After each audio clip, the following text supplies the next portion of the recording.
Okay, we have come to the end of our day, and this is the peer leader agreement. You are making a commitment, and I want to be very clear and specific as to what you're committing to so that we are all on the same page. As a peer leader, I will attend my regularly scheduled discipleship group unless there is a serious reason not to. And I want you to write in on there discipleship group and service and social activities. With your discipleship group, about once every 6 weeks or so, there will be some kind of just fun thing that you'll do. It'll be up to the discipleship leader, as to how often you as a group can help decide. But this is not an optional part. This is an important part because you need to, within your discipleship group, you need to grow in love and community with those who you're in with. So there will be an occasional service activity or a social activity. Now, I'm not saying that there might be something that could come up that would prevent you from coming, some kind of commitment. A question? I'll do it after. Okay. No, ask it now because somebody listening there. What's your question? You're on video now. No, it's kind of It's a stupid question? Okay. I have a question, and Yes. you may have already said this, but we signed something like this back in March or... Right. This is for the new year. Okay. Yeah, it's renewed Okay, each so year. if we have a swim meet. A swim meet. Okay, so if you have something and a commitment that you can't get out of, just tell your discipleship leader, okay? Now, if it's like, I can't come, do this, Becky, because, Becky being one of the discipleship leaders, because, I just gotta, comb my hair or something. I mean, that's, it has to be a legitimate excuse, or I'm going on a date. That's a bad excuse. But, if it's something that you can't get out of, if it's an academic commitment, if it's a really serious sports commitment, or if it's a really serious family commitment, that's understandable. And that standard goes for all of this. You are attending your planning meetings regularly, especially with confirmation. So meetings that are set by the program, they're not going to be every week, they're just going to be once in a while.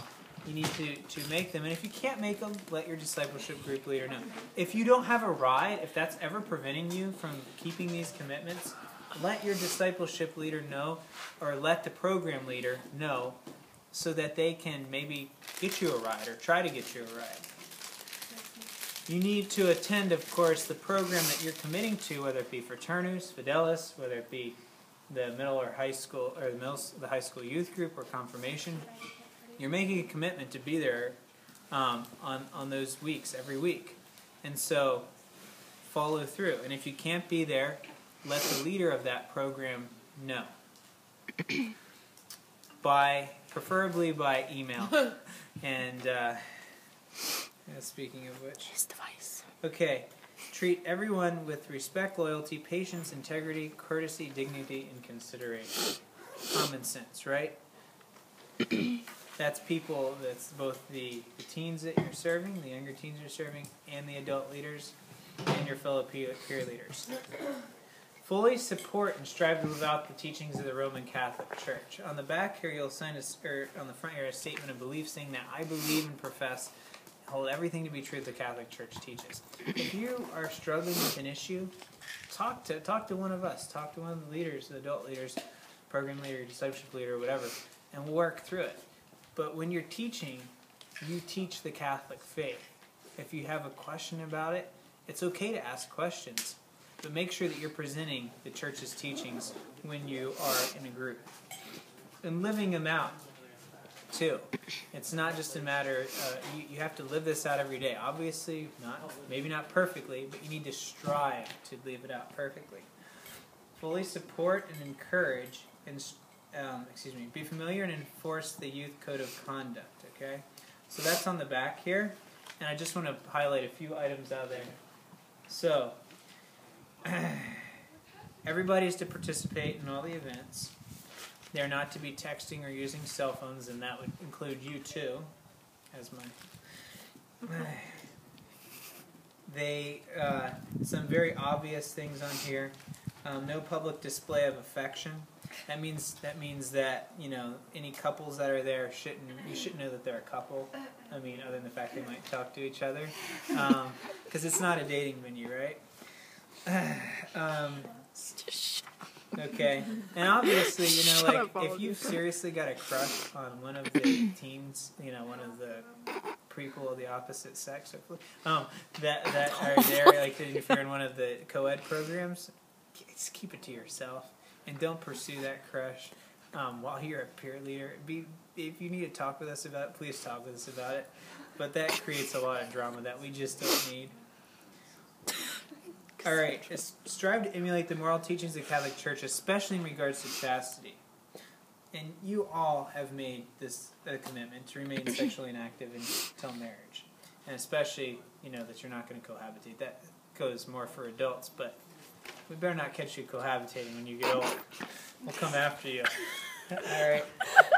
Now, this one is a big one, and we've had problems with this year. And we probably always will. And unfortunately, I'm talking to my sisters here because guys are visual and we struggle with lust. And we need you girls to help us out by dressing modestly. And we have guidelines, very specific guidelines, written out that every youth has agreed to that's in our programs. Now, you know what happens? They don't read the agreement. And our agreement, our dress guidelines are based actually off of a survey that was done of guys that says, okay, this type of clothing, how does this cause you to struggle looking at that girl? Does that cause you to lust? Now, obviously, we need to, even if our sister is dressed immodestly, we need to give her dignity and ask God to help us. Look at her as a sister and treat her with dignity.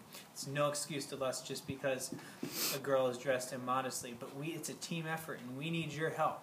And these guidelines for ladies are based off of the survey of what kind of clothing really guys do struggle with. So I'm going to go through it and I'm going to be very specific. And it's very important that as peer leaders, you set the example. There will be people who don't follow these, and I'll talk about how to address that later.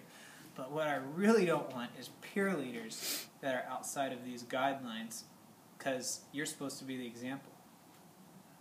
Okay, it goes without saying, and this is for guys too, no inappropriate messages on your clothing, crude language, provocative images. For guys and girls, no sleeveless tops or tank tops. Hey, if the girls can't wear tank tops, the guys can't either. Sorry guys, no wife beaters.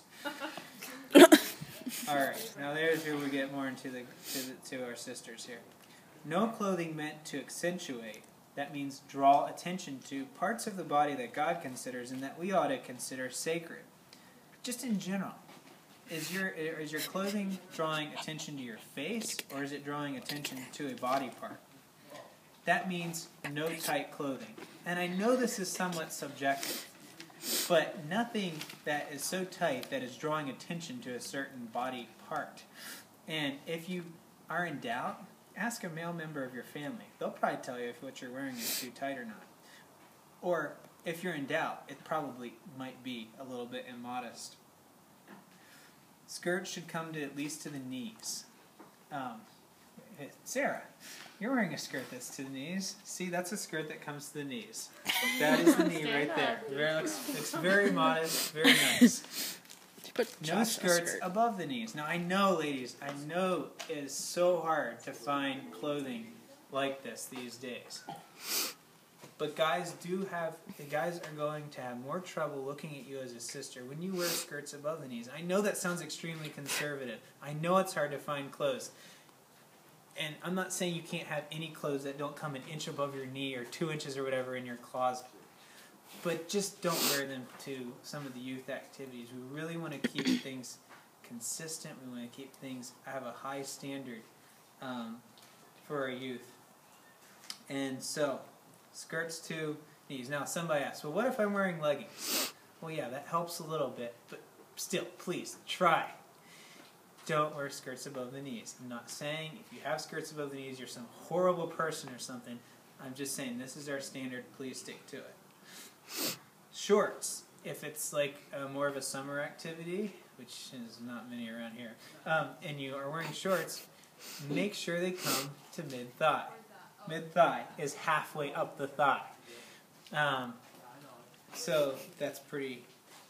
I know those are hard to find too. If you don't have any shorts like that, wear capris. And if you're not making capris, then, wear jeans. And I'm sorry, you just might have to offer it up a little bit. Offer it up for the chastity and purity of your brothers. No clothing that bears midriffs, that's like the belly, right? And hopefully that's not coming back in style. No clothing that shows cleavage or is transparent see-through. That means, we all know what cleavage is, right? No part of that body should be showing.